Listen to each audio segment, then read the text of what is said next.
Passons maintenant à la musique. La 26e édition du festival Out of Jazz, dont le coup d'envoi va être donné ce vendredi, encore une fois de nombreux musiciens seront présents avec cette année des rencontres exclusives. Béatrice Gouin nous fait partager la présentation de ce festival. Pendant 3 jours, Cabreton et Seignos vont accueillir la 26e édition du festival Out of Jazz, un millésime qui s'inscrit dans le sillage des grandes rencontres du festival. Ce festival doit sa longévité aussi à des rencontres inédites, à un esprit d'explorateur qui ne s'est jamais démenti. Alors, nous tenons aux premières parties.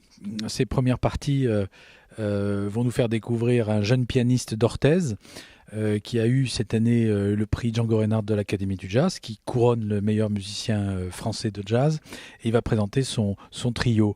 En deuxième partie, nous aurons donc le 19 août ce que je peux appeler une exclusivité mondiale, avec la réunion d'un groupe extraordinaire. Didier Lockwood au violon, Chris Potter au saxophone. Chris Potter, j'ouvre une parenthèse pour dire que c'est probablement le saxophoniste le plus en vue aujourd'hui, un des plus extraordinaires, un des plus ébouriffants improvisateurs de l'instrument.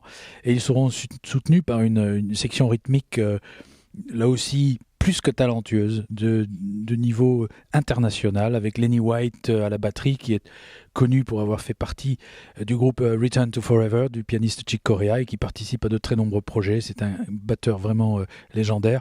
Il y aura Lars Danielsson, un contrebassiste nordique avec un très beau son, très lyrique, sachant improviser de manière merveilleuse, et le pianiste italien Antonio Farao, qui est très apprécié de tous les musiciens de la planète.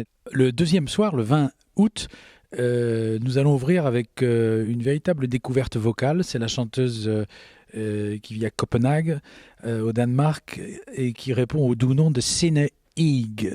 Elle est à la fois respectueuse de ses glorieuses aînées comme Ella Fitzgerald, comme Carmen McRae, comme Sarah Vaughan, et en plus elle y apporte son petit côté mutin, sa touche personnelle, un scat extrêmement clairvoyant, extrêmement original, et elle va de temps en temps sortir des sentiers battus pour s'attaquer à un répertoire qui est plus proche de la pop.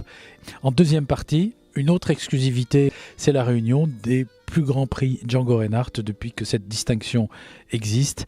René Urtreger, pianiste qui a fait partie de cet enregistrement légendaire avec Miles Davis pour la musique du film Ascenseur pour l'échafaud, mais qui a été plus tard le directeur musical et le pianiste de Claude François. Il y aura Henri Texier, contrebassiste qu'on ne présente plus, qui représente quand même une histoire de la contrebasse en France, pour ne pas dire plus. Et nous aurons également Éric Lelanne, qui est un des trompettistes les plus originaux, en tout cas quant au son et quant à sa façon de phraser que nous ayons en France. Géraldine Laurent, la sax alto, qui a été élue artiste de l'année par plusieurs confréries, et qui a été couronnée également bien sûr par l'Académie du Jazz. Nous aurons Pierrick Pédron, formidable sax alto aussi, et donc ça nous fait un sextet complètement original. Le festival du jazz de Cabreton, c'est aussi les off avec les apéros swing, place de l'Hôtel de Ville, tout comme la soirée de clôture du 21 août.